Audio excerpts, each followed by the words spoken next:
అగ్గి మనిషి ఒక కథ.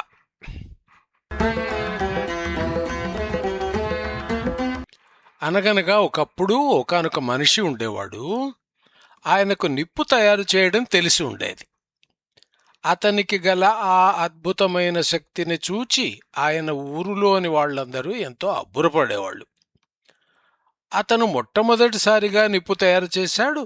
వాళ్ళందరికీ దాని గురించి ఏమనాలో తెలియలేదు. దాంతో ఏం చేసుకోవాలో అంతకన్నా తెలియలేదు.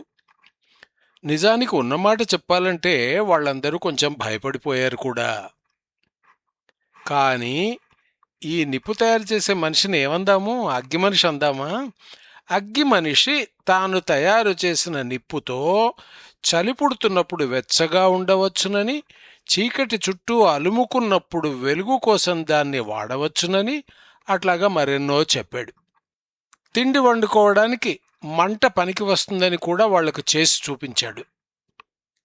మట్టితో కుండలు తయారు చేసుకోవాలని కూడా చేసి చూపించాడు. ఆ కుండలలో వాళ్ళు తిండి వండుకొని తినవచ్చునని కూడా చూపించాడు. ఆ అడవిలో ఎవరైనా ఒంటరిగా ఉన్నప్పుడు, దారి తప్పిపోయామనుకున్నప్పుడు ఈ కొత్త బహుమానాన్ని పెద్ద మంటగా మారిస్తే దూరంగా ఉండేవాళ్లకు కూడా అది కనబడుతుంది, వీళ్ళు ఎక్కడున్నది అందరికీ తెలుస్తుంది అని, అప్పుడు కాపాడడానికి ఎవరైనా రావడానికి వీలుంటుందని కూడా చెప్పాడు. అయితే నిప్పుతో కొంచెం తంటాలు కూడా ఉన్నాయి. అజాగ్రత్తగా ఉంటే అది నాశనానికి దారితీస్తుంది కూడా.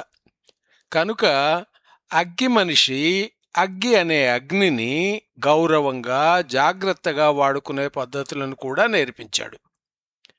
నిజంగా తెలివిగలిగి వాడుకుంటే నిప్పు బ్రతుకులను గొప్పగా మారుస్తుంది, ఎవరికి ఎటువంటి హాని ఉండదు, దానివల్ల ప్రపంచంలో దేనికి కూడానో హాని ఉండనవసరం లేదు అన్నాడు అగ్గి మనిషి. మొత్తానికి ఈ అగ్గి, నిప్పు, మంటల గురించి తొందరలోనే చుట్టుపక్కల ఊళ్ళ వాళ్లకు కూడా వార్త పొక్కిపోయింది. ఆ ప్రాంతంలో అందరికీ సంగతి తెలిసిపోయింది. ఇక అగ్గి మనిషికి కావలసినంత గిరాకీ మొదలైంది. అందరూ అతని దగ్గరికి రాసాగారు. అగ్గి మనిషి అన్ని ఊళ్లకు తిరిగాడు. అవసరమని ముందుకు వచ్చిన వాళ్ళందరికీ తన విద్యను పంచాడు, పెంచాడు. అందరూ నిజంగా ఆశగా నేర్చుకున్నారు. అగ్గి మనిషిని ఎంతో గౌరవంగా చూడసాగారు అందరూ. ఈ మనిషి నిజంగా మామూలు వాడు కాదు, దేవతలు కూడా ఇతన్ని చూచి ఇష్టపడతారు అనుకున్నారు కూడా. త్వరలోనే సంగతి గురించి ప్రాంతం పెద్దలకు, అధికారులకు తెలిసిపోయింది. ప్రాంతం ప్రభువుకు కూడా తెలిసిపోయింది. అయితే అన్యాయంగా వాళ్ళందరూ వింటున్న విషయాన్ని విచిత్రంగా కాక, వినోదంగా అంతకన్నా కాక, వినాశనం కింద చూడసాగారు. అగ్గి మనిషేమో అందరికీ వారు కోరుకున్న మీదనే తన విద్యను పంచిపెడుతున్నాడు.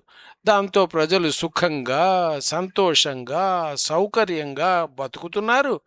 ప్రజలంతా ప్రభువులను, పెద్దలను కూడా కాదని అగ్గి మనిషినే అనుసరించసాగారు. ఇక అనుకున్నట్టే ఆ ప్రాంతంలో అందరికన్నా అతనే గొప్పవాడయ్యాడు. అధికారుల పట్టు సడలిపోయింది. ఇంకేముంది, వాళ్ళంతా ఒక్కచోట చేరి ఆ మనిషి ఆగడాలను ఆపకుంటే అంతా మునుగుతుంది అన్నారు. అయితే అతడిని ఆపడానికి ఎవరికీ తరం కాలేదు. కనుక అంతకన్నా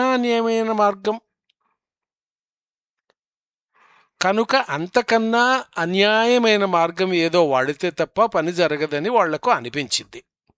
అగ్గి మనిషి అంతం కావాల్సిందే అనుకున్నారు వాళ్ళు. నిర్ణయం అయిపోయింది. ప్రభువులు తెలిస్తే పని జరగకుండా ఉంటుందా? ఒక చీకటి రాత్రి ఎక్కడో మారుమూలన వాళ్ళు అగ్ని మనిషిని చుట్టుముట్టి గుట్టుగా మట్టు పెట్టేశారు, అంటే చంపారు. ఇక తరువాత ఎవరైనా నిప్పు తయారు చేసే పని అయితే అది నేరం కింద నమోదవుతుందని అంతటా ప్రకటనలు వినిపించారు. ప్రజలంతా గగ్గోలు పడిపోయారు. ఎవరూ ధైర్యం చేసి అధికారులను ఎదిరించడానికి వీల్లేకపోయింది. అగ్గి మనిషి లేకపోవడం గురించి అందరూ ఆలోచించారు, చర్చించారు, మనసులోనే కుమిలిపోతున్నారు. అయితే ఈ లోపల అతను నేర్పిన విద్య గురించి మాత్రం అందరికీ మరుపు వచ్చేసింది. ఏ పనైనా చేస్తుంటే గానీ అలవాటు అవుతుంది, అంతేగాని దాని గురించి ఆలోచిస్తూ ఉంటే నిజంగానే మరపు వచ్చేస్తుంది. అందరూ అగ్గి తయారు చేయడం మర్చిపోయారు, కానీ అగ్గి మనిషిని మాత్రం మరవలేదు. ప్రభువులు, పెద్ద మనుషులు అందరూ ఒకచోట చేరి ప్రజల గురించి ఏం చేయాలని మంతనాలు చేశారు. అపాయానికి కారణమయ్యే ఒక మనిషిని గురించి, అంతగా దిగులు పడిపోతున్న ప్రజలను మరో మార్గంలోకి నడిపించేందుకు పథకాలు వేశారు. తగిన గౌరవం జరగాలంటే అగ్గి మనిషికి అంతటా గుడులు కట్టించాలి అని ప్రజలకు సలహా ఇచ్చారు.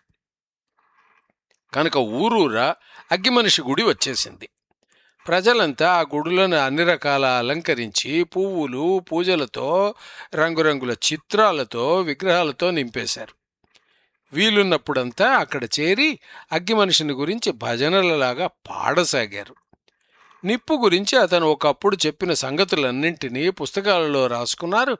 సమూహంగా చేరినప్పుడంతా ఆ పుస్తకాలను పారాయణం చేయసాగారు.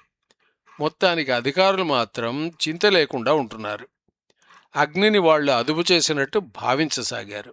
పాపం ప్రజలు మాత్రం రాత్రులలో చలిబాధకు గురవుతున్నారు, చల్లని తిండి తింటున్నారు, హాయిగా మంట చుట్టూ నాట్యం చేస్తూ ఆడే వీలు లేకుండా అదో రకంగా బతుకుతున్నారు. అగ్గి మనిషి పట్ల వారిలోని విధేయత మాత్రం అణువంత కూడా తగ్గలేదు. ఆ రకంగా ఎంతో కాలం గడిచింది. ఉత్సవాలు, ఊరేగింపులు జరుగుతున్నాయి, కానీ ఎక్కడ అగ్గి, నిప్పు, మంట మాత్రం అడుక్కున్నా కనిపించడం లేదు.